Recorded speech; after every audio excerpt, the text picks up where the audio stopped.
피해자가 이행을 하지 않습니다. 이행을 하지 않으면 이때 가서 판결문을 들고 가가지고 강제로 두들겨 패거나 장기를 냈다가 팔아버린다. 이런 건 그래서 계약이 깨지고 싸움이 나는 건 원하지 않은 거니까 원하지 않은 건 국가가 해결하는 거야. 원하는 건 상황을 당하지 않도록 열심히 공부해서 주택관리사 자격을 취득해서 관리소장님으로 활동을 하시는 훌륭한 분들이 되셨으면 좋겠습니다.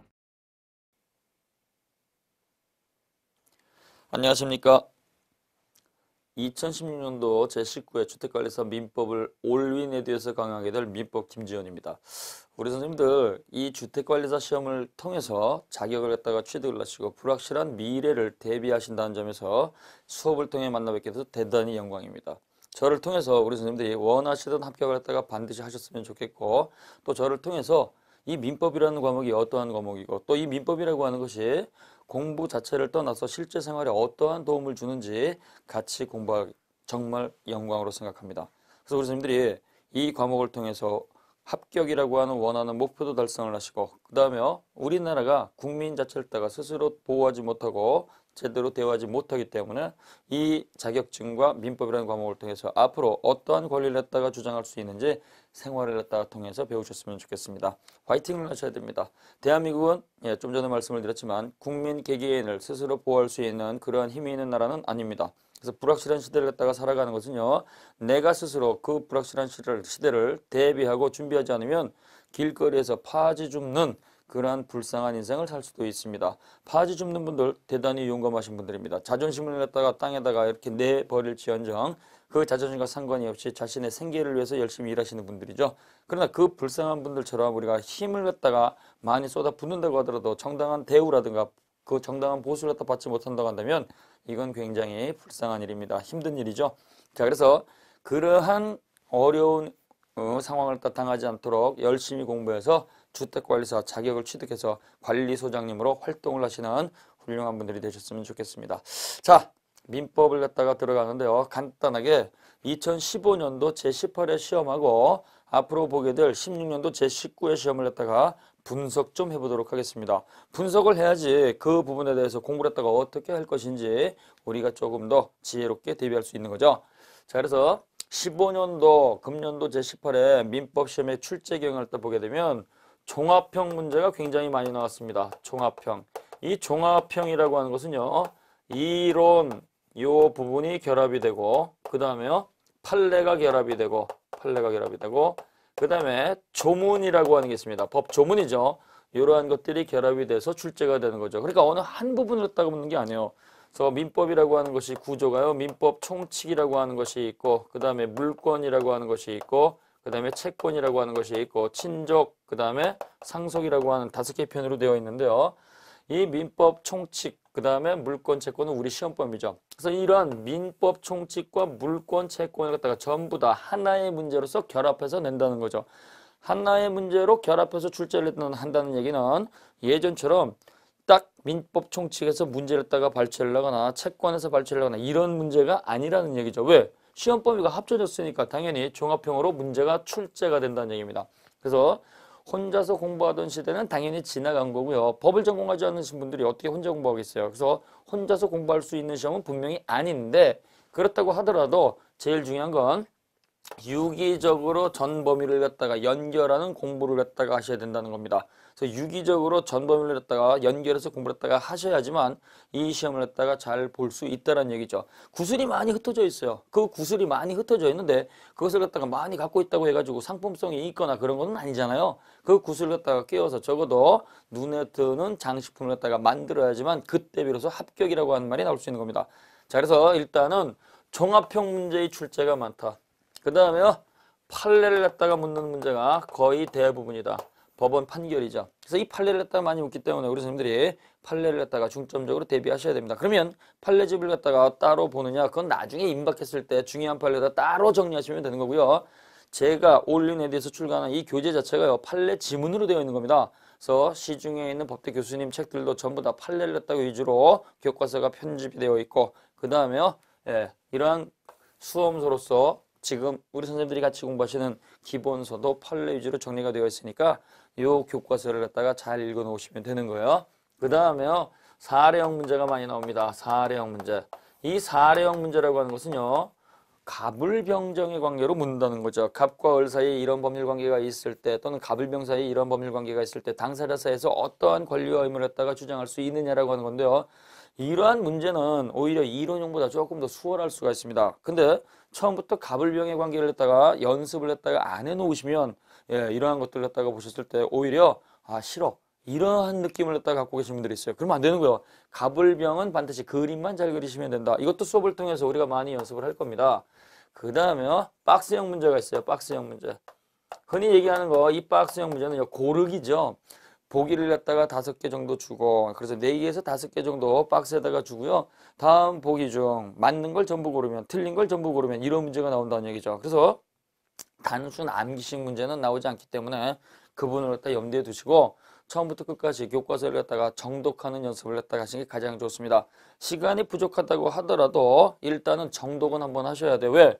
우리 공부하시는 선생님들도 출제위원이 아니고 여기서 강의하는 강사도 출제위원이 아닙니다. 그래서 출제위원은 들어가게 되면 그 교재 내에 있는 거 전부 다 출제를 하면 출제 범위를 벗어난 건 아니잖아요. 그러니까 예상치 못한 부분에서 출제가 돼서 내가 제대로 대비하지 못해 떨어졌다. 이런 말씀을 따시는 건 시간 낭비가 돼버립니다. 그래서 처음 준비할 때 지금부터 타이트하고 그 다음에 조금 더 세밀하게 정리하시는 걸 딱 권유를 해드립니다.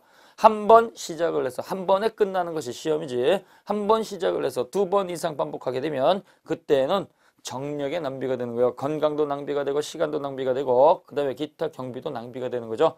그래서 우리 선생님들이 그것을 염두에 두시고 저하고 같이 화이팅을 하셔야 됩니다. 자, 종합형, 그 다음에 판례, 산하형, 그 다음에 조문, 박스형 이런 것들을 갖다가 우리가 수업을 통해서 정리를 하겠다. 그러면은요, 우리는 전부 다 합격을 갖다가 하겠다라는 마음으로 이 시험을 갖다가 출발을 합니다. 합격을 하겠다는 이 마음을 가지고 전부 다 출발을 하는데요. 출발하신 분들이 전부 다 100% 합격하느냐? 100% 합격하게 되면 그건 시험이 아니죠. 100% 합격하지는 못합니다. 자, 그래서 100명이 가게 되면 100명 전부 다 합격증 받는 건 아니란 얘기예요. 그러면 누가 합격을 하느냐? 실천 방안이 있어야 돼요. 그래서 이 실천 방안을 갖다가 우리가 계획을 갖다가 잡아 놓으시고 실천을 하셔야지만 우리 선생님들이 합격을 하실 수 있다는 겁니다. 다 아시겠지만 적어도 대한민국에서 초등학교, 중학교, 고등학교까지 12년 동안 고등교육을 갖다가 받으셨어요. 그러면 12년 동안 고등교육을 갖다가 받으셨으니까 공부의 양은 굉장히 많은 거죠. 그러나 직장생활 딱 하시고 사회생활 딱 하셨기 때문에 공부하는 습관이 이미 몸에서 빠져나가 버렸습니다. 그것을 갖다가 빨리 찾으셔야 돼요. 제일 중요한 거 무조건 기본서는 많이 보셔야 됩니다. 그래서 이 기본서를 갖다가 회독수를 늘리는 게 좋습니다. 그래서 한 번을 갖다가 보시든 2번을 보시든 이렇게 적어도 기본서라고 하는 것은요. 그래도 목차는 어디가 있다. 눈을 감게 되면 기본서가 어떠한 그림이 그려진다. 적어도 이렇게 연상이 될 수 있을 정도로 기본서의 정독을 하셔야 돼요. 정독. 시간이 없는데요. 다들 시간이 없습니다. 다들 시간이 없는데 그 시간을 쪼개서 공부하는 겁니다. 시간이 없다고 해가지고 그냥 놔버리게 되면 그냥 그대로 사는 겁니다. 자, 그래서 기본서 정독을 갖다가 하셔야 되고요. 그 다음에 2번째 문제풀이 연습을 하셔야 돼요. 시험장에 가시게 되면 우리가 문제를 갖다가 풀어서 정답을 찾는 거죠. 그러니까 이 문제 연습을 많이 하셔야 되는 문제 연습을 했다가 안 하시게 되면 시험장 가서 굉장히 당황하게 됩니다. 보통 과정상 시중에 있는 학원에서는요. 5월달, 6월달 요때 문제풀이 과정이 들어갑니다. 시험은 7월달에 있습니다. 그러면 시험 한 달 전에 연습을 하게 되면 그 시험 점수가 잘 나오냐? 그렇지 않습니다. 공부를 아무리 많이 했다고 하더라도 아무리 많이 하셨다고 하더라도 문제 연습을 하지 않으시면은요. 문제에 당황을 하게 됩니다. 분명히 공부를 많이 했으니까 문제를 한번 딱 보면 정답이 동동동 떠올라야 되겠죠. 근데 문제의 정답이 떠오르질 않습니다. 3개는 분명히 정답이 아닌 것 같은데 2개 가운데 어떤 게 정답일까? 이렇게 헷갈리는 지문들이 있다는 얘기예요. 그러면 당황하게 됩니다. 내가 여태까지 열심히 공부했는데 공부의 양이 적은 게 아니까 차라리 내년에 준비해야 되겠다. 이런 생각을 갖다가 하는 분들이 간혹 있을 수 있습니다. 그래서 문제는 처음부터 푸셔야 돼요. 처음부터. 그래서 기본서를 갖다가 정독을 하시면서 그 문제를 갖다가 처음부터 푸는데요. 한 번 봤다고 해가지고 전부 다 100% 이해가 되는 건 아닙니다. 그러니까 점수가 잘 나올 리가 없어요. 그러면 처음부터 점수가 안 나오는데 왜 스트레스 받으면서 문제를 푸느냐? 처음부터 문제를 갖다가 푸는 건요. 점수를 갖다가 얻기 위해서 푸는 게 절대로 아닙니다. 이런 부분에서 문제가 나오는구나. 문제는 이러한 형태로 나오는구나. 문제의 모습은 이런 게 있구나. 그래서 이 문제를 갖다가 처음부터 접해보기 위해서 푸는 것이지 절대로 점수를 갖다가 얻기 위해서 푼 게 아니라는 걸 기억을 하셔야 돼요. 문제는 문제가 되는 데서 나옵니다. 문제가 되지 않는 것은요, 법대 교수, 출제위원이 절대로 문제를 만들 수가 없어요. 왜? 문제거리가 안 되니까. 그래서 우리 선생님들이 그 점을 딱 염두에 두시고 처음부터 문제풀이를 갖다가 연습을 하셔야 된다. 그 다음에요, 저를 통해서 이렇게 공부를 했다 하시니까 일단은요, 그래도 점수가 올라가야 되겠죠. 그래서 공부하시는 분들이 반드시 해주셔야 될 것이 바로 숙제입니다. 이 숙제를 갖다가 하셔야지만 우리 선생님들이 그래도 공부를 다 하실 수 있는 것이지, 숙제를 갖다가 하지 않으면 점수가 올라가질 않습니다. 그래서 직장 생활을 갖다가 병행을 하시고, 그 다음에 여러 가지 경제 활동을 갖다가 병행을 하시는 분들께서 사실 공부하는 건 굉장히 어렵습니다. 그래서 제가요, 이 숙제라고 하는 것은요, 이러한 것들은 제가 개인적으로 발송을 해드립니다. 자, 그래서 이 숙제는 제가 개인적으로 숙제를 갖다 드리는 것이고, 올인에 대해서 이렇게 따로 숙제를 갖다가 이렇게 드리는 건 아닙니다. 그러니까 저한테 숙제를 개인적으로 신청을 하셔야 돼요. 신청을. 자, 그래서 숙제는 ESI 11 네이버닷컴입니다. 그래서 네이버에다가 메일을 보내시면 돼요. 올윈에듀에서 공부하시는 누구누구입니다. 요렇게만 보내주시면은요, 제가 월요일서부터 금요일까지 매일 숙제를 보내드립니다. 매일 보내드리는 이유는 뭐냐? 직장이라든가 공부할 시간이 없는 분들한테 적어도 1시간에 5분씩 볼 수 있는 지문을 갖다가 드린다는 거죠. 그래서 이 5분씩 볼 수 있는 지문을 갖다가 적어도 하루에 5번 이상 반복은 하셔야 돼요. 우리가 1시간 근무를 열심히 했다. 그럼 1시간 근무를 딱 하시고 난 다음에 적어도 화장실에 한번 갔다 오신다거나, 아니면 티타임, 뭐 차를 딴 뭐 한 잔 5분 동안 마신다거나, 아니면 간혹 담배를 딱 피시는 분은 옥상에 올라가는 경우도 있잖아요. 이랬을 때 가셔가지고 휴대폰으로 볼 수 있는 자료를 갖다가 갖고 계셔야 됩니다. 그래서 이렇게 이메일로 보내주시게 되면은요, 이거를 우리 선생님들이 스마트폰 요즘에 활성화되어 있으니까 그 스마트폰을 통해 가지고 매일을 확인할 수 있는 숙제를, 그럼 숙제를 갖다가 하루에 지문 20개씩 보내드립니다. 지문 20개를 딱 보내드리는 건요, OX 지문인데요, 요 OX 지문 20개는 문제 4개 분량밖에 되는 겁니다. 문제 4개 분량밖에 안 되죠. 따라서 이 문제 4개 분량밖에 안 되는 적은 양이요, 실제로 시험장에 가시게 되면 문제 하나당 1분 10초씩 풀어야 되기 때문에 문제 4개라고 한다면 4분 이내에 풀어야 돼요. 4분 이내에. 근데 그건 연습을 했다가 하셔야지만 가능하기 때문에 4분에서 5분씩 이렇게 보시는 거죠. 적어도 2시간, 3시간 꾸준하게 앉아서 공부하는 것도 효과는 있을 수 있지만 그때는 집중력이 떨어질 수 있어요. 그러나 5분씩 보는 것은 굉장히 집중력이 좋습니다. 그래서 같은 부분을 갖다가 매일 5번 이상 보게 되면은요, 점수가 떨어질 수가 없어요. 그래서 우리 선생님들이 이 점을 갖다 염두에 두시고, 숙제를 잘 하시는 분들은 적어도 80점에서 90점은 맞을 수 있습니다. 그러나 숙제를 갖다가 안 하시는 분은요, 혼자 아무리 기본서를 다 많이 보셨다고 하더라도 망망대해에서 헤엄치는 것밖에 안 되는 거예요. 망망대해에서 태평양에서 낚시를 해봐야 많은 걸 잡는 건 아니잖아요. 고기가 있는 곳에다가 그물을 던져야 된다는 거 꼭 기억을 하셔야 됩니다. 그래서 요것만 잘 정리하시면 우리 선생님들이 합격을 하시는 어려움이 없습니다. 그리고 올윈 에듀를 통해서 특강을 갖다가 개설이 되거나 그 다음에 모의고사가 진행이 되면 그 부분을 갖다가 우리 선생님들이 보완을 갖다가 하셔서 약점을 갖다가 찾아내시고 정리하시면 되는 겁니다. 그래서 올윈 에듀 동영상 잘 들으시고, 그 다음에 기본서 많이 보시고, 그 다음에 문제 잘 푸시고, 제가 드리는 숙제를 갖다 잘 하셔야 돼요. 자, 근데 이걸 ESI 11 이렇게 해야 되는데요, 간혹 ESI LL 이렇게 하시는 분이 있어요. 써놓고 잊어버리는 거죠. 그렇게 해놓고 숙제 안 보내준다 이렇게 하시면 안 되는 거예요. 자, 그래서 ESI 11 네이버닷컴에다가 올윈 에듀에서 공부하는 누구입니다. 이것만 해주시면 월요일서부터 금요일까지 보내드리고요. 일주일 이상 보지 않으면 숙제 요걸 갖다가 확인하지 않으시면 공부를 포기한 걸로 간주가 돼가지고 숙제는 발송되지 않습니다. 나중에 보내달라고 하는 그러한 말씀을 안 하시는 게 좋습니다. 자, 그러면 본격적으로 수업을 진행해 보도록 하겠습니다. 이름을 가지고 열심히 강의해서 우리 선생님들이 민법을 갖다가 좋은 점수 얻도록 노력을 하도록 하겠습니다. 우리 선생님들도 화이팅 하셔야 됩니다. 공부는 즐겁게 하시는 거예요. 어떻게 하시냐? 즐겁게. 그리고 숨 쉬듯이.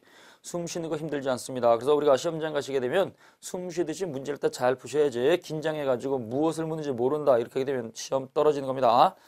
자, 교재를 보도록 합니다. 자, 교재 예, 교재가 이번에는 아주 잘 나왔습니다. 교재를 또 보시면 제일 앞부분에 예, 목차라고 하는 게 있고 머릿말 있고 출제 파트가 있잖아요. 그건 시간 나면 읽어보시고요. 본격적 내용으로 보시게 되면 제일 앞에 민법 총칙이 있고 그 다음에 민법 서론 파트가 있습니다. 민법 서론. 자, 제1장 민법 서론인데요. 이 민법 서론에서는 어떤 게 중요하냐라고 하는 거예요. 민법 서론. 자, 민법 서론은요. 예, 민법의 의라고 하는 게 있고 그 다음에요. 민법의 성격, 그 다음에요. 민법의 구성이라고 하는 게 있고 그 다음에 민법에 있어서의 법원이라고 하는 게 있습니다. 법원. 자, 그 다음에요. 민법의 기본 이념이 과연 무엇이냐라고 하는 게 있습니다. 민법의 기본 이념. 자, 그 다음에요. 이 민법이라고 하는 것은 어떻게 해석을 할 것이냐. 이 해석과 관련해서 해석의 기준, 그 다음에 해석의 방법 이러한 것들이 있고 민법은 어떠한 부분에서 효력을 갖다가 발생시키느냐 이러한 것들이 출제가 될 수 있습니다. 자, 그래서 이렇게 7가지 파트 가운데서 가장 중요한 것은 민법의 법원이라고 하는 거 이게 가장 중요한 거예요. 그래서 이 부분을 갖다가 중점적으로 우리가 기억을 하시고 나머지는 개념을 갖다가 정리하시면 되겠습니다. 자, 민법이라고 하는 것 갖다가 이제 처음 공부합니다. 여기 제 수업을 또 들으시던 우리 선생님들은요. 예전에 법을 전공하신 분도 계실 거고 법을 갖다 전공하지 않고 전혀 안 하시다가 이 부분 주택관리에서 공부하시면서 처음 민법을 갖다가 접하시는 분들이 있습니다. 우리가 이런 용어가 있어요. 나는 법 없어도 산다. 이런 분 있잖아요. 예, 아주 착한 분이죠. 그러나 그러한 것들은 바람직한 태도는 아닙니다. 왜? 법이 없어도 산다는 얘기는 법을 갖다가 이용할 줄 모른다는 얘기죠. 그래서 법을 갖다가 활용하고 법을 갖다가 이용을 해서 법이 주는 이익을 내가 가져갈 수 있어야지만 권리를 찾아먹을 수 있습니다. 법을 모르면 법에 의해서 발생된 권리는 내가 게으른 자가 되는 거예요. 그래서 나는 그런 권리가 있는 줄 몰랐어요. 백날 떠들어봐야 국가는 도와주지 않습니다. 그래서 우리가 이 민법을 통해 가지고 내 권리를 찾는다는 걸 꼭 기억을 하셔야 돼요. 자, 교재 보시게 되면 왼쪽에 민법서론 이렇게 되어 있고 제1장 민법의 의의 이렇게 되어 있습니다. 찾으셨죠? 자, 그래서 민법의 의의부터 보도록 합니다. 자, 민법이란 무엇이냐라고 하는 거죠. 민법이라고 하는 것은 과연 무엇을 말하느냐라고 하는 건데요. 여기서 시험 문제가 출제가 된 게 있어요. 그래서 선생님들이 기억을 하시는데 민법이라고 하는 것은 일반인들의 생활관계를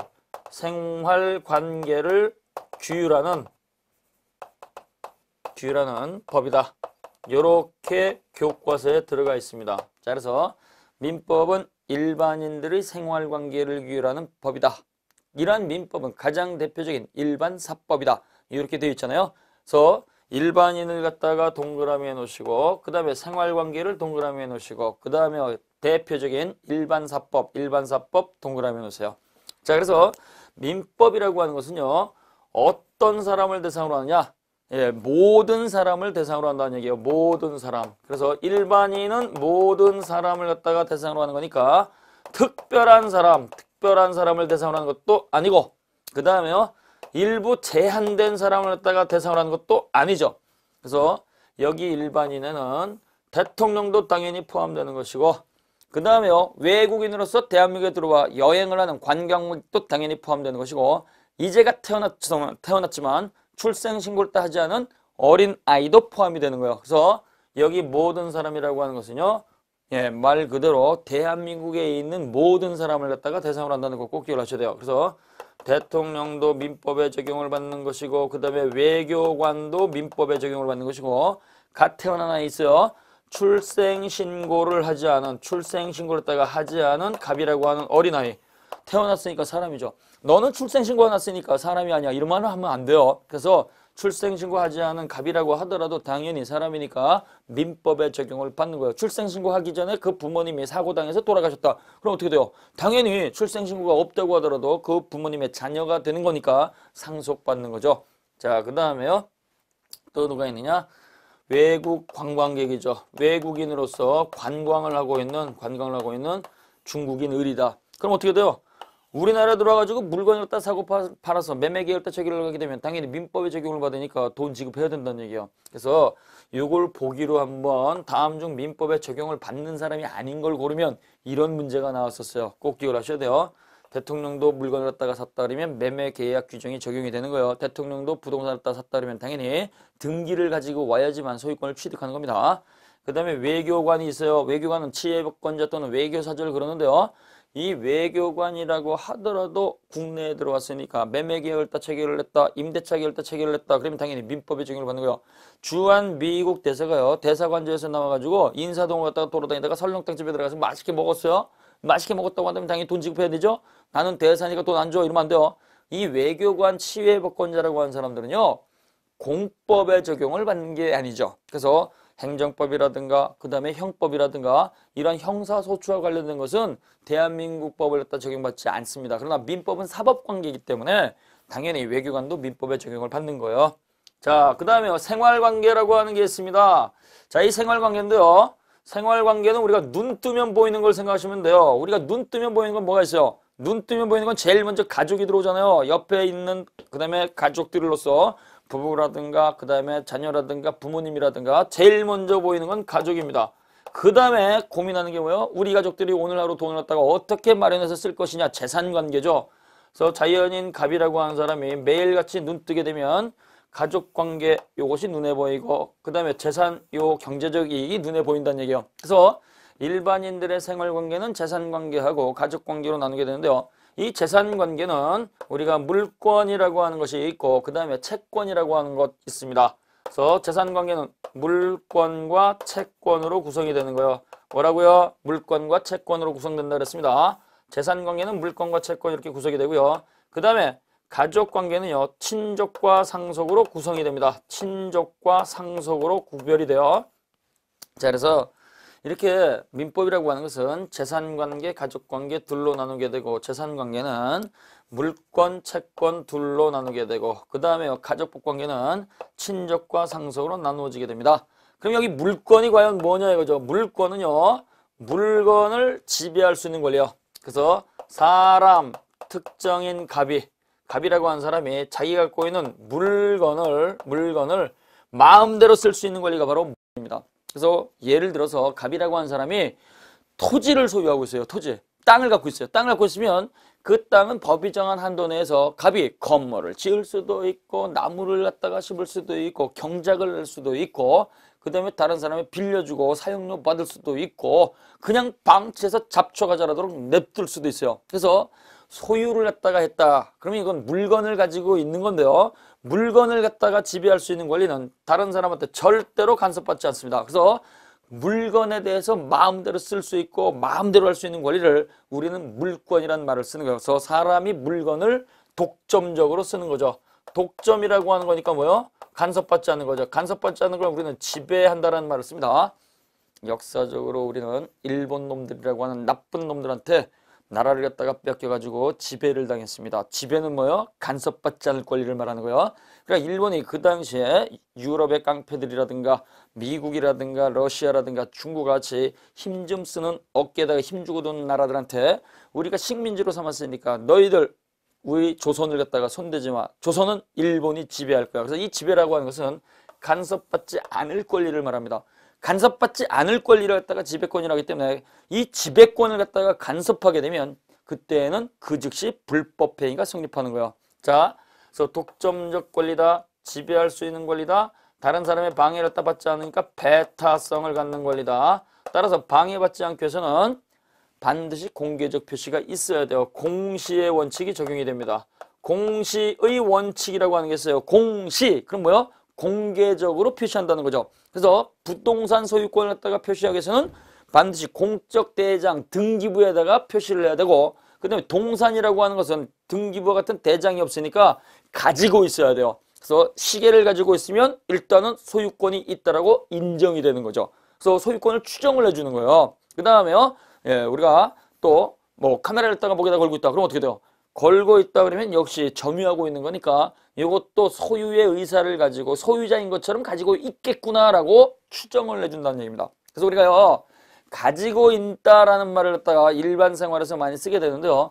가지고 있다라는 표현은 법에서는 점유라고 부릅니다. 모자를 쓰고 있다. 그러면 모자를 점유하고 있고요. 지금 컴퓨터 동영상 화면을 통해서 필기구를 갖다가 쥐고선 우리 선생님들이 필기를 하고 있다. 그럼 필기구를 점유하고 있다. 그래서 가지고 있다는 표현을 법에서는 뭐라고 한다? 점유라는 말을 쓰는 거예요. 점유. 그래서 부동산은 등기부가 있으니까 그 등기부라고 하는 대장에다가 표시해야 되는 것이고요. 동산과 같은 것은 등기부 같은 별도의 대장이 없으니까 이건 가지고 있기만 하면 되는 거예요. 그래서 점유가 공시가 되는 겁니다.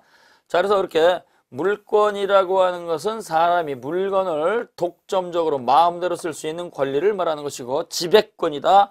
그 다음에 배타적 권리다. 그 다음에 공시의 원칙이 적용되는 거예요. 채권입니다. 채권은요, 특정인이 또 다른 특정인에게 일정한 행위를 요구할 수 있는 거예요. 갑이라고 하는 사람이 을이라고 하는 상대방에게 일정한 행위를 해주세요라고 청구할 수 있는 거예요. 행위를 청구할 수 있는 권리죠.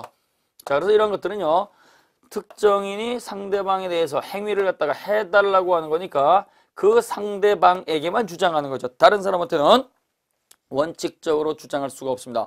그래서 이 채권은요, 주로 계약을 통해서 발생이 돼요. 계약. 매매 계약을 체결을 했다. 그래서 예를 들면 갑과 을 사이에서 이 부동산을 팔겠습니다, 사겠습니다, 이렇게 매매 계약이 체결이 됐어요. 그럼 이때 매매 계약이 원이 됐으니까 매도인 갑은요, 매수인에게 약속대로 대금 주세요, 돈 내놔, 돈 줘, 이렇게 청구할 수 있잖아요. 그럼 이때 이 갑이라고 하는 사람은 돈 달라고 하는 말은 상대방 을에게 하는 것이지, 상대방 매수인 을이 대금을 지급하지 않았다고 해가지고 길거리에 돌아다니는 제3자를 갖다 붙들고 저놈이 돈 안 주니까 당신이 돈 줘, 이렇게 말할 수 있냐? 이건 못한다는 얘기예요. 그래서 물권은 모든 사람한테 주장할 수 있는 권리지만 채권은 그놈한테만 주장할 수 있는 권리예요. 따라서 이 병이라고 하는 제3자한테는 주장하지 못하죠. 그래서 상대방에게만 주장할 수 있는 권리. 그럼 이때 상대방한테 대금 주세요라고 청구하게 되면 그 돈 달라고 말한 것만 가지고는 목적은 실현할 수가 없어요. 그래서 갑이라고 하는 사람이 을에게 돈 달라고 떠들어봐야 목적은 달성된 게 아니고 그 청구에 대해서 상대방 을이 대금을 지급하는 행위를 저질러야 됩니다. 즉 돈을 줘야 된다는 얘기예요. 저 상대방이 대금을 지급하는 행위를 갖다가 해야지만 그때 비로소 갑은 목적을 달성할 수 있죠. 그래서 이 채권은 상대방한테 행위를 갖다가 요구하는 것이고 상대방이 그 행위를 갖다가 완성해야지만, 의무를 부담을 해야지만 요때 목적을 달성할 수 있는 거죠. 그래서 채권은 의무 부담행위다. 상대방이 그 행위를 이행해야 되는 이행의 문제가 발생한다는 점에서 물권과는 다른 거죠. 물권은 다른 사람의 행위를 필요로 하지 않습니다. 그러나 채권은 다른 사람의 행위를 필요로 하는 거예요. 자, 그 다음에 친족이라고 하는 게 있습니다. 자, 이 친족인데요. 친족은 뭐냐? 친족은요, 가족 구성원 자격을 말하는 거야. 가족 구성원 자격. 가족이 누구냐라고 하는 거야. 가족. 자, 그래서 친족이라고 하는 것은 가족이 누구냐라고 해서 가족을 결정하는 겁니다. 가족은 대한민국 국민 전부 다 가족이다. 이렇게 말하면 또 정신 나간 거죠. 그래서 가족이 되기 위해서는 반드시 혼인 관계가 있어야 돼요. 혼인. 혼인에 의해서 부부가 되고 혼인에 의해서 부부가 된 다음에 자녀가 출생하게 되고 부모가 되는 거죠. 그래서 혼인 관계가 있어야지만 친족, 가족이 된다라는 거 기억해 놓으시고, 그 다음에 상속이죠. 상속은요, 돌아가신 분 피상속인이, 돌아가신 분 피상속인이라고 부릅니다. 피상속인 갑이 남겨놓은 재산을 그 가족들, 상속인이 살아서 받는 거죠. 자, 그래서 돌아가신 분 피상속인이 남겨놓은 재산을 살아있는 상속인이 이걸 이어받는 거. 그래서 전부 다 이어받기 때문에 포괄승계라는 말을 씁니다. 포괄은 전부라는 말이죠. 전부 이어받는 거요.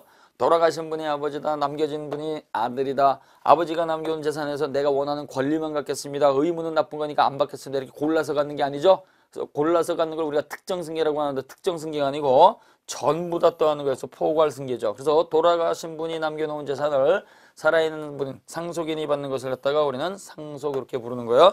자, 그래서 이렇게 재산관계하고 가족관계, 물권과 채권, 그 다음에 친족과 상속, 이렇게 나눠져 있는데요.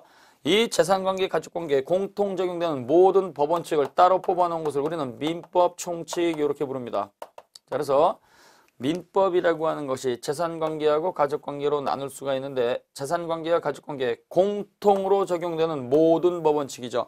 공통으로 적용되는 모든 법원칙이니까 이러한 것들은요, 민법, 총칙은 재산법에도 전부 다 적용이 되고 가족법에도 전부 다 적용되는 게 맞겠죠. 왜냐하면 재산관계가 됐든 가족관계가 됐든 공통 원칙을 전부 다 뽑아 놓은 거예요. 공통 원칙을 전부 다 뽑아 놓았으니까 전부 다 적용돼야 되는 게 논리적으로 맞아야 되겠지만, 실질적으로 민법, 총칙 조문은 재산관계에는 전부 다 적용되는데 가족관계에는 전부 적용되는 게 아니고 전부 다 써먹을 수 있는 게 아니고 일부만 적용되는 거야. 일부만. 왜 그러느냐 이거죠. 논리가 달라서 그래요. 지배 이념이 다르죠. 재산관계라고 하는 것은요. 요거는 경제적 이익을 대상으로 하는 거예요. 경제적 이익. 경제적 이익은 돈이죠. 돈으로 해결하는 거예요. 돈으로. 근데요. 이 가족관계는요. 경제적 이익과는 무관한 겁니다. 이건 돈으로 해결하는 문제가 아니고 혈연관계죠. 혈연관계는 다른 말로 정이라고 하는 거예요.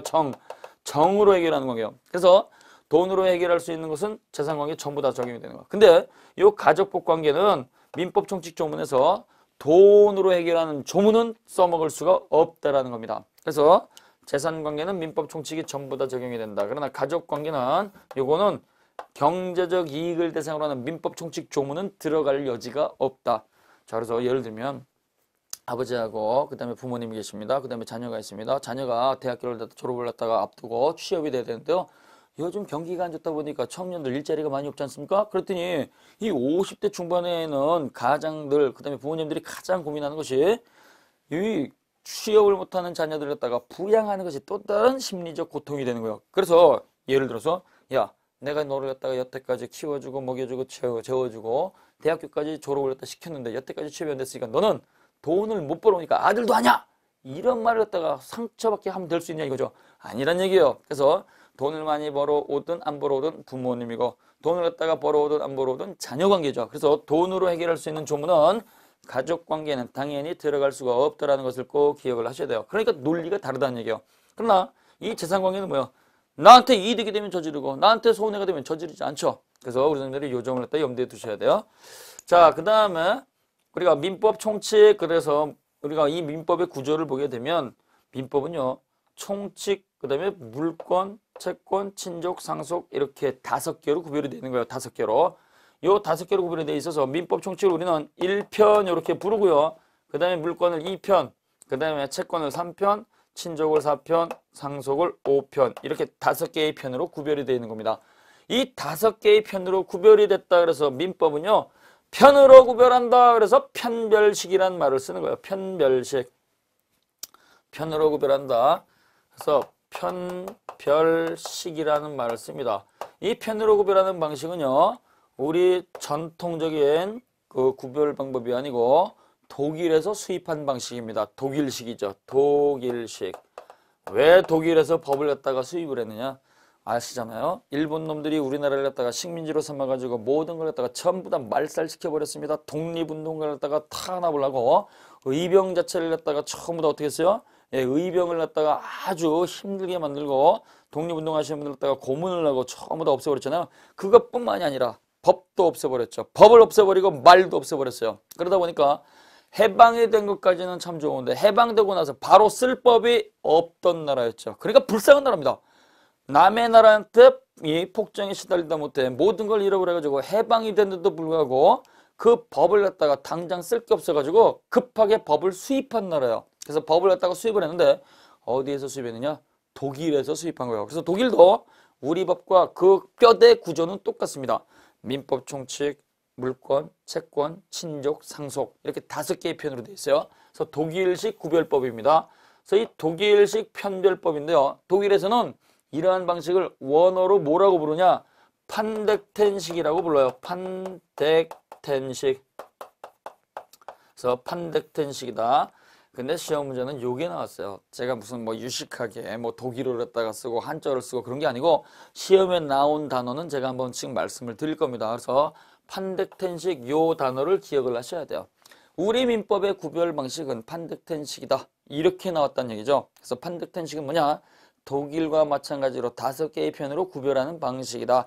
이렇게 정리하시면 되겠습니다. 자, 정리 한번 해볼게요. 자, 민법이라고 하는 건 뭐냐 이거죠. 민법의 의를 공부하셨습니다. 민법이라고 하는 것은 일반인들의 생활관계를 규율하는 법이다. 일반인들은 모든 사람을 갖다가 대상으로 하기 때문에 대통령이 됐든 외교관이 됐든 관광객 외국인이 됐든 갓 태어났지만 출생신고 안 한 자연인 갑이 됐든 전부 다 민법의 적용을 받는 겁니다. 그러면 생활관계로 가는 것이 있는데 이때의 생활관계는 어떤 게 있느냐? 생활관계는 살펴본 것처럼 재산관계로서 물권과 채권, 그 다음에 가족관계로서 친족과 상속. 그리고 이때 재산관계와 가족관계에 공통 적용되는 모든 법원칙을 따로 뽑아놓은 것이 제1편 민법 총칙. 공통원칙이니까 논리라고 한다면, 논리적으로 한다면 재산관계도 전부 다 적용이 되고 가족관계도 적용이 되지만 민법 총칙은 재산관계에는 전부 다 적용이 되고 그러나 가족관계는 일부만 적용이 된다. 이렇게 구별하는 방식을 했다고 하는 편별식이라고 하고 이 구별 방식은 우리가 발전시킨 게 아니고 법이 없었기 때문에 독일에서 수입한 것이다. 그래서 독일에서는 이걸 갖다가 판덱텐식이라고 부른다. 자, 의 하나 끝났습니다. 자, 머릿속에 쏙 들어옵니까? 쏙 들어오셔야 돼요, 우리 선생님들이. 그러나 한 번 들어서 우리 선생님들이 이것이 쏙쏙 들어오면 사실 이 자리에 계실 필요는 없죠. 왜? 천재니까. 우리는 천재가 아니고 평범한 사람들이다. 평범한 사람들이 어떻게 돼요? 자주 보셔야 돼요. 29살부터 그때는 기억력이 조금씩 사라진다 그래요. 그래서 29살 때부터는 조금씩 사라지니까 3일 전에 본 걸 갖다가 3일 후에는 봐줘야 된다는 얘기죠.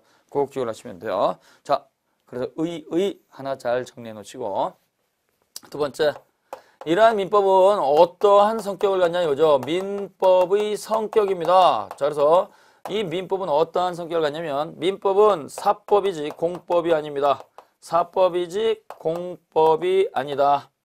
자, 이거는요 우리 선생님들 거기 보시게 되면 양괄호 1번에 나와 있잖아요. 민법은 사법이고 공법이 아니다 이렇게 되어 있고 도표가 나와 있는데요. 도표는요 책을 멋지게 만들기 위해서 그냥 넣는 겁니다. 책을 갖다가 만들었을 때 이러한 부분을 딱 빼놓게 되면 어떻게 돼요? 모양이 안 나와요. 그래서 이건 혼자 공부하시는 분들한테 보는 거고요. 저를 통해서 보시는 분들은요. 그걸 갖다가 보지 마시고 제목만 밑줄로 놓으세요. 그래서 출제가 되는 것만 공부하면 되는 거죠. 자, 그래서 민법은 사법이고 공법이 아니다. 그러면 이때 사법과 공법은 과연 뭐냐 이거죠. 사법은요. 사적 자치가 허용되는 거예요. 사적 자치가 허용되는 법이고 공법이라고 하는 것은요. 사적 자치가 허용되지 않는 법을 말하는 거예요. 사적 자치는 뭐냐? 내가 원하는 대로 할 수 있는 거죠.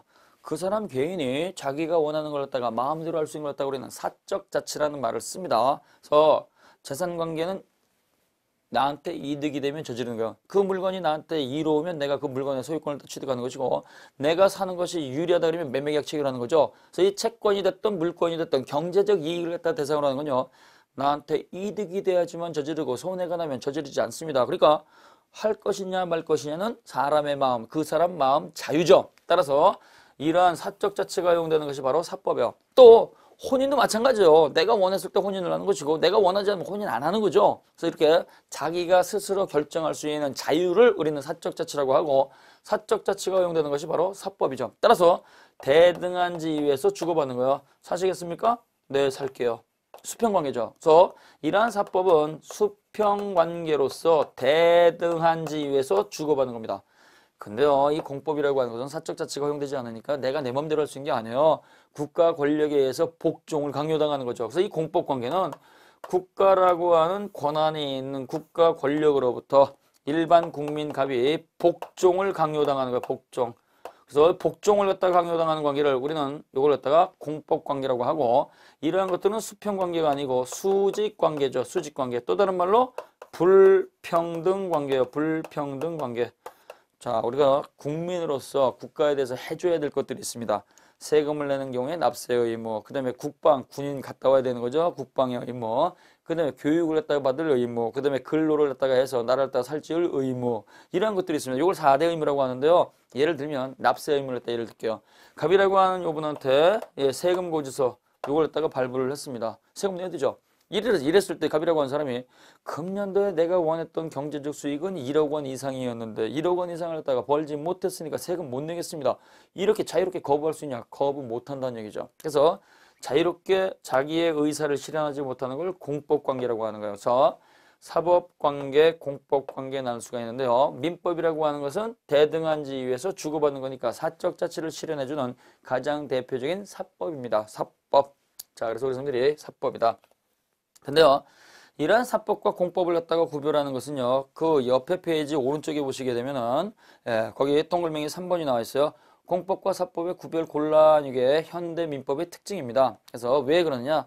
이 공법과 사법, 그래서 공법적 요소가 강하면 공법이라는 말을 갖다 쓰고, 사법적 요소가 강하면 사법이다라는 말을 쓰는데요.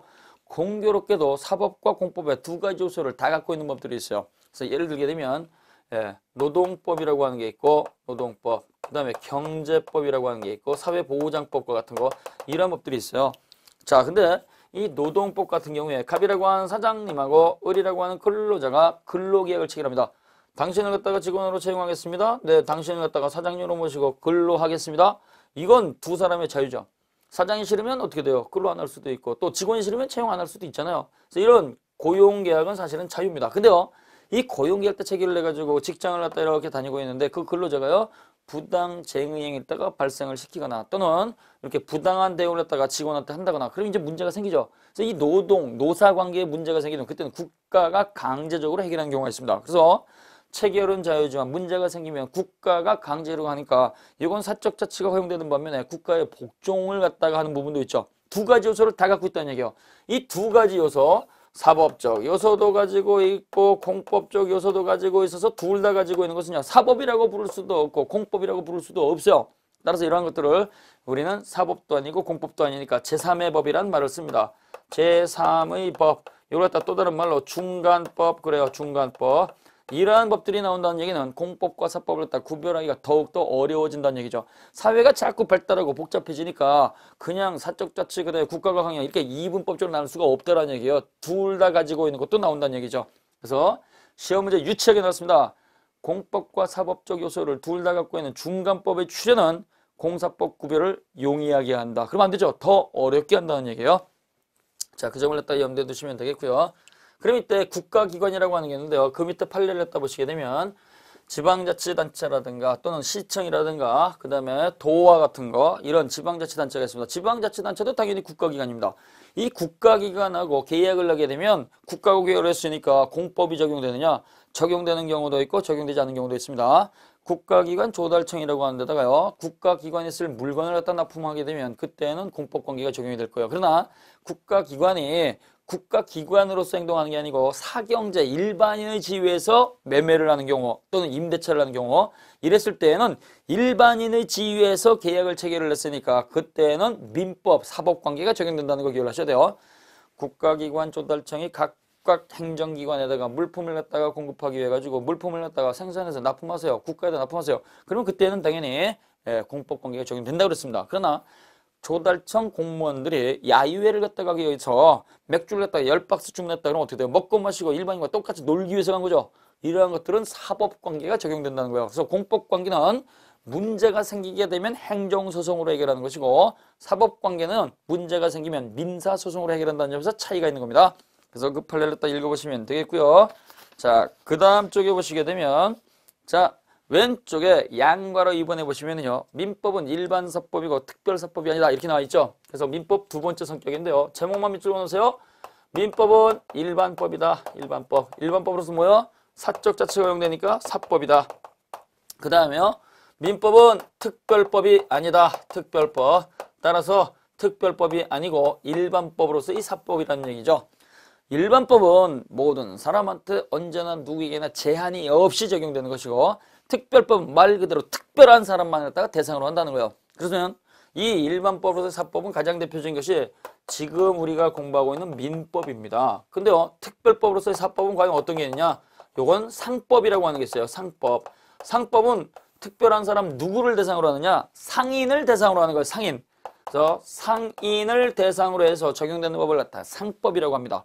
상인은 누가 있느냐? 각종 회사를 말하는 거예요. 각종 회사. 이 회사는요, 매일같이 계약을 통해서 경제활동을 통해서 이윤을 추구하는 집단입니다. 이윤을 추구하는 거니까 이득이 되면 저지르고 손해가 나면 저지르지 않습니다. 그러니까 머리가 아주 비상한 놈들이죠. 이러한 비상한 사람, 똑똑한 사람들은요, 한 단계 더 똑똑한 법으로서 통제를 해야지 일반인을 대상으로 하는 민법으로 통제하지 못한다는 얘기죠. 우리 일반인들은요, 거래의 전문가는 아닙니다. 예전에 비해서 거래가 많이 하니까 적어도 거래를 귀동량으로 들어서 적어도 알 수 있는 부분은 있지만 전문가는 아니란 얘기예요. 일반인하고 상인하고 계약을 하게 되면 교활한 상인한테 온팡 뒤집어 쓰면 어떻게 돼요? 전부 다 뒤집어 쓰게 되면 오히려 내가 빈털털이 될 수 있잖아요. 그래서 차원을 달리하기 때문에 일반인은 평범한 사람들이고 상인은 아주 전문가니까 전문가는 전문가의 법으로 다룬다는 얘기죠. 자, 그래서 이렇게 민법은 일반법으로서의 사법이고 상법은 특별법으로서의 사법입니다. 상법도 사적 자치가 허용되는 거예요. A라고 하는 회사가 있고 B라고 하는 회사가 있는데 계약을 또 체결하는 것은 그 회사가 이득이 될 때 저지르는 거잖아요. 따라서 이때 회사와 회사가 계약을 하는 것도 사적 자체가 허용되는 것은 틀림이 없습니다. 그러나 특별한 사람들이니까 회사와 회사가 계약을 했을 때는 전문가이니까 전문법으로서 특별법을 적용해 준다는 얘기죠. 자, 이러한 걸 딱 구별하는 이유는 딱 하나입니다. 특별법 우선의 원칙을 적용하기 위한 거예요. 특별법 우선의 원칙. 그래서 특별법 우선 원칙을 갖다가 적용하기 위해서 구별을 해주는 거예요. 이런 경우가 있습니다. 갑이라고 하는 사람하고 을이라고 하는 사람이 이렇게 계약을 했어요. 이렇게 계약을 했는데 분쟁이 발생이 됐습니다. 싸움이 났다는 얘기죠. 분쟁이 발생하게 되면 우리는 국가구제가 원칙입니다. 계약을 체결했으니까 계약 당사자가 해결하는 게 원칙입니다. 그러면 안 돼요. 계약 당사자가 원한 건 계약대로 이행되는 거, 계약대로 실현되는 걸 원했던 거예요. 계약이 깨지는 걸 채무 불이행이라고 하는데 처음부터 계약을 체결한 사람은 계약 깨지는 걸 원하지 않습니다. 그래서 계약이 깨지고 싸움이 나는 건 원하지 않은 거니까 원하지 않은 건 국가가 해결하는 거예요. 원하는 건 당사자가 하는 겁니다. 그래서 원하지 않은 분쟁 소송이 있을 때는 국가 소송을 갖다 제기하게 되는데요. 이때 법원의 판사가 두 사람의 얘기를 갖다 들어보고 분쟁을 해결하기 위해서 법을 찾아보게 됩니다. 판사는 자기 멋대로 재판하는 게 아니고 법을 가지고 재판하는 거예요. 그래서 법을 찾아보니까 민법전에도 조문이 있더라. 그 다음에 상법전에도 조문이 있더라. 그래서 이렇게 법의 개수만큼 이렇게 조문이 존재하게 되면 이 법의 개수만큼 소송을 하냐. 그렇지 않습니다. 이 법으로서 소송을 또 하면 분쟁이 해결됐으니까 다른 법을 쓸 필요가 없잖아요. 그래서 이때 여러 개의 법이 있게 되면 그 법의 개수만큼 소송을 하는 것이 아니고 이 법 가운데서 가장 힘센 법으로서 한 번에 끝낸다는 얘기죠. 처음부터 힘센 법이 나가는 것이지 처음부터 힘 약한 법이 나갈 이유가 없다라는 얘기예요. 힘센 법이 나가서 즉 특별법이 적용이 되기 때문에 특별법 우선의 원칙에 따라서 특별법 우선 원칙에 따라서 한 번에 끝낸다는 얘기예요. 그래서 갑과 을 두 사람 사이에서 분쟁 소송이 제기가 됐을 때 이때 적용할 수 있는 법이 민법과 상법이 있게 되면 법의 개수만큼 소송을 하는 것이 아니고 힘센 법 특별법에 의해서 한 번으로 끝낸다. 그래서 일반법과 특별법이 충돌하게 되면 언제나 특별법 우선의 원칙이 적용이 되는 겁니다. 꼭 기억을 해놓으셔야 돼요. 자, 그 다음에 보시면 3번에 보시면 민법은 실체법이지 절체법이 아니다라고 하는 성격이 있습니다. 그래서 여기 세 번째인데요. 실체법은 권리와 의무를 딱 확인해 주는 법입니다. 따라서 실체법 괄호 쳐놓으시고 확인 써놓으시고요. 절차법 괄호 쳐놓으시고 실현 써놓으세요. 민법은 실체를 가르쳐주는 법이에요. 실체를 가르쳐주니까 뭐예요? 정체를 가르쳐주는 거죠. 당사자 사이에서 어떠한 권리와 의무를 주장할 수 있냐. 이 권리와 의무를 확인시켜주는 법입니다. 근데 당사자한테 권리와 의무를 갖다가 확인시켜줬는데요. 당사자가 그 권리와 의무를 갖다가 실현하지 않고 이행을 하지 않으면 그때는 국가가 정한 절차에 의해서 경매를 하거나 강제 집행을 통해서 권리를 실현해 주는 거죠. 그래서 실현해 주는 법은 이거는 절차법이에요. 이 절차법은 민사소송법이 있습니다. 줄여서 민소법 그러는데요. 민사소송법은 국가가 강제적으로 실현하는 거니까 공법에 해당하는 겁니다. 공법. 갑이라고 하는 사람하고 을이라고 하는 사람이 계약관계가 있습니다. 계약관계가 있어가지고 갑이 을에게 돈을 빌려줬습니다. 돈을 빌려줬더니 채무자가요 원금과 이자를 갚지 않습니다. 분쟁이 생겼죠. 소송 제기했습니다. 소송을 제기하게 되면 이때 법원의 판사는 금전소비대차 계약을 체결을 했으니까 채권자는 원금과 이자를 받을 권리가 있어 권리를 확인해 주고요. 채무자는 원금과 이자를 갚을 의무가 있어. 그러니까 너는 빨리 돈 원금과 이자 갚어. 여기까지가 민법이에요. 근데 판결문이 떨어져가지고 갑이라고 한 채권자가 승소를 해가지고 판결을 받았는데 이 채무자가 이행을 하지 않습니다. 이행을 하지 않으면 이때 가서 판결문을 들고 가가지고 강제로 두들겨 패거나 장기를 냈다가 팔아버린다. 이런 건 안 되는 거죠. 그랬을 때는 어떻게 돼요? 승소해서 판결문이 있다고 하더라도 개인이 가서 실현하는 게 아니고 집달관 찾아가죠. 집달관. 법원에 있는 집달관을 갖다가 찾아가서 판결문 갖고 왔습니다. 채무자가 이행하지 않으니까 국가가 정한 절차에 의해서 권리를 실현시켜 주세요. 이 실현하는 절차는 민법에 들어와 있는 게 아니고 민사소송법에 들어가 있는 겁니다. 따라서 이 민사소송법은 개인의 권리를 실현해 준다고 하더라도 국가가 하는 것이니까 이건 공법이 되는 것이지 사법이 되는 것은 아닙니다. 자, 고생을 하셨습니다. 자, 그래서 민법의 성격까지 공부했습니다. 민법은 사법이다, 일반법이다, 실체법이다. 이렇게 정리해 놓으시고요. 잠깐 쉬셨다가 그 밑에 형식적 의미의 민법부터 살펴보도록 하겠습니다.